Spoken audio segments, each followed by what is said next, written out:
and the bartender told me who you are. Why are you talking to me, man? Your father was captain of a starship for 12 minutes. He saved 800 lives, including yours. I dare you to do better. Enlist in Starfleet.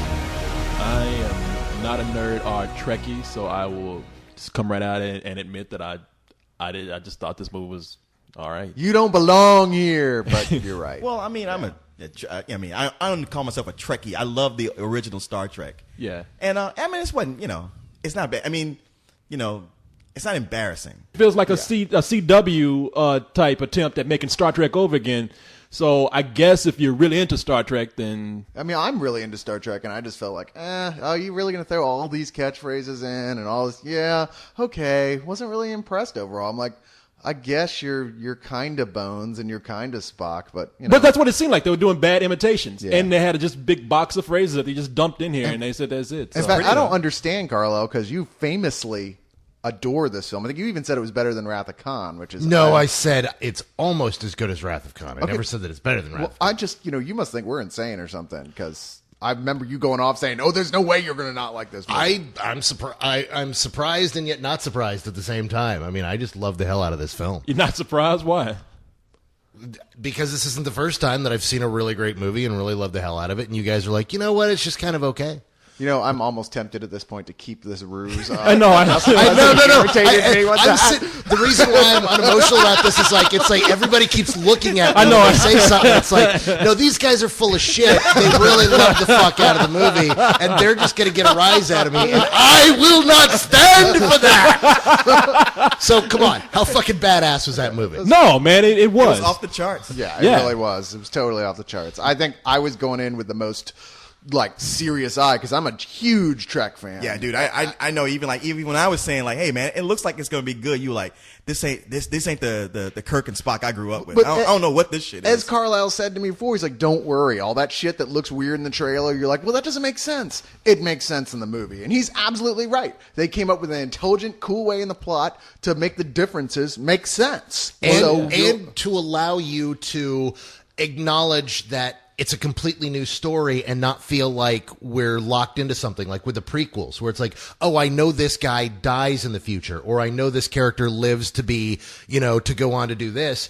You don't know what happens. You know what? You're absolutely right. This is the way to do prequels to where hey, stuff can happen where I don't know how it's going to end up. Because everything else, like watching Wolverine, it's like, well, I know he's going to be okay because he's going to make 3 X-Men movies after this. But here, they're writing their whole story right here in front of us. Yeah, you could kill Spock again in a future film, and I would cry like a baby all over again. Well, that's the beauty of Star Trek. I mean, if you're going to have any kind of story or franchise or brand that you can just do anything with and keep it going, Star Trek is it. Because you can have parallel universes, different realities, time travel, and they pretty much have all that in here. So this is the perfect franchise to do a reboot with. Yeah. Because what they do here, the story is you have Eric Bana as a really pissed off Romulan. I mean, this guy's mad as hell. He's angry. He was mad for 25 years. Whatever happened to him 25 years ago, it's like it happened yesterday. Yeah, I mean, it's almost like, don't ever break up with this guy because he don't drop a grudge. But there was at one point when he said, for 25 years, I've had this anger. And it's like, dude, you gotta get over this. You say that, but come on, the guy, his entire planet is gone, his wife is dead, and he's stuck on a mining ship with a bunch of miners floating around the universe for 25 years, way back in the past. That's a mining ship designed by H.R. Giger. It's just like a spiked death squid in outer space. Well, it's like that's made of awesome. It is made of awesome. Well, it's like space prison. All these guys would have been having sex with each other after a while, so ain't no reason for him to be mad. You would have forgot his wife and been like, hey, he would have run around on the spaceship with his shirt tied in a knot. Hey, y'all. Hey, Corey, we know that there are guys in prison that are like Booty Man and like the booty, and then there's the ones that are on the other end of Booty Man who are just pissed. That's Eric Bana. And that's Eric Bana. And so he comes from the future, and he says, you know what?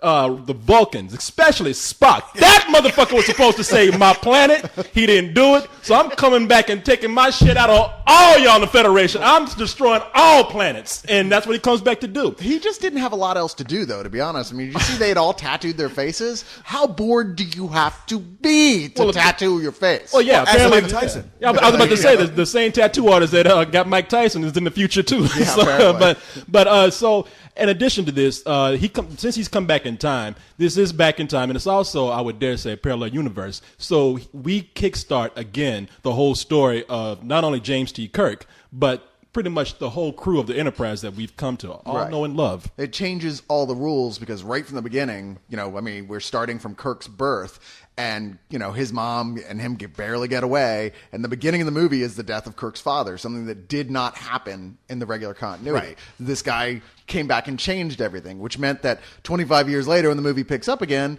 when you're going, hey, the ships didn't actually look like that, well, they could now. Right. Everything's a little bit different. Well, that's the beauty of it. Is like every time they do something, like you want to be a stickler and go like, hold on, why does this doing that? And what do you do that for? They come back and explain it. Like nothing gets away without a logical explanation. They're so for it. careful, and yet they have fun with it at the same time.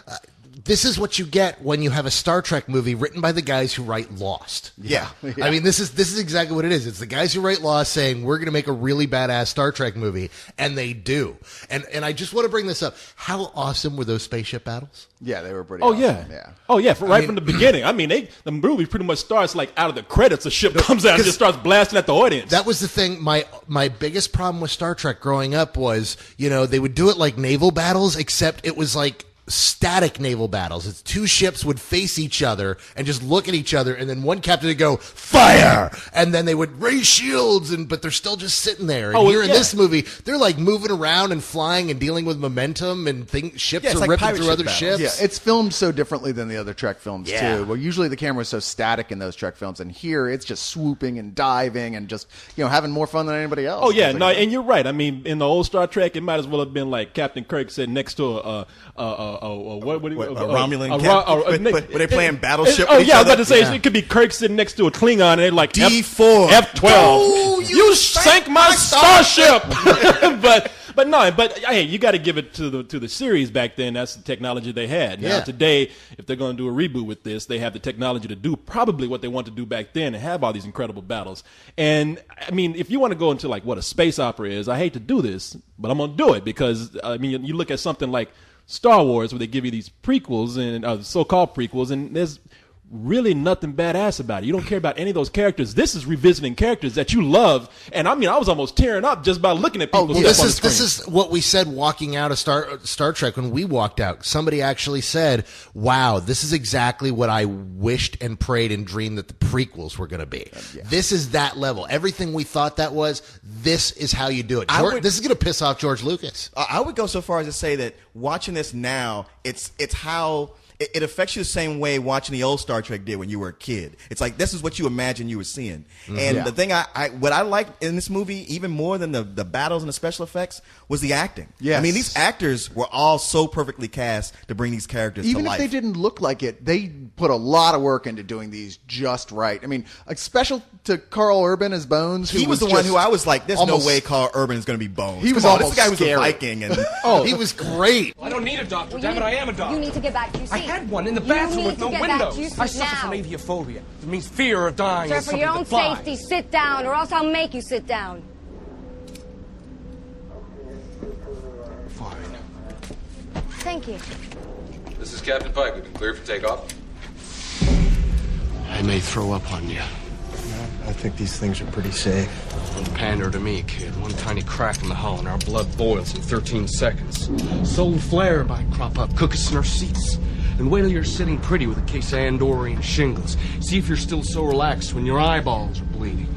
Space is disease and danger wrapped in darkness and silence. I would say out of that cast, your two best members as far as who they look like and also channeling those original actors were Carl Urban and this guy Zachary Quinto. Oh, yeah. As Spock. I mean, and Spock was a bad dude in this movie, man. I mean, and usually, in the original series, Spock would just walk around the ship with his arms behind his back. That's all he did. It's almost like, are your hands glued behind your back? But in this, Spock not only it can fight well. He's badass. I mean, he's also really emotional, something that they really tap into because anybody who knows Star Trek knows that he's half human, and they really delve into that part of his history. You didn't watch enough of the original Trek because sometimes he would go off. Right. Let's not talk about Ponfar. Okay? Well, no, I mean he would though. He was breakable. He would go and freak out every once in a while. But most of the time, you would forget that he had a human side. Yeah, he was trying to forget. But by narrowing it down to 2, you skip over Chris Pine, who was fucking awesome. Oh, well, no, I'm not trying to he talk. said looked like and acts like. Yeah, and, no, I'm not because I will tell you right now, Chris Pine, to me,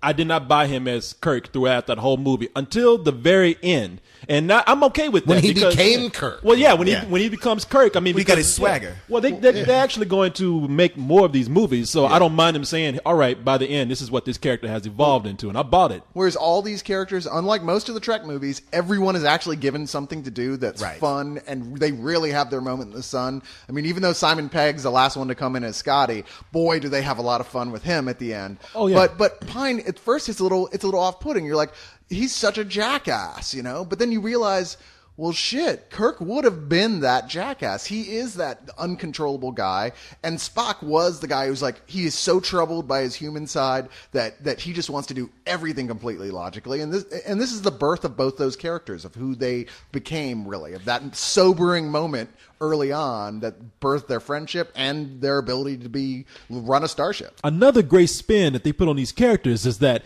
in this particular timeline, Spock and Kirk, they start out hating each other. So that when they do become great friends, the bond that they have seems even stronger to us. But what I really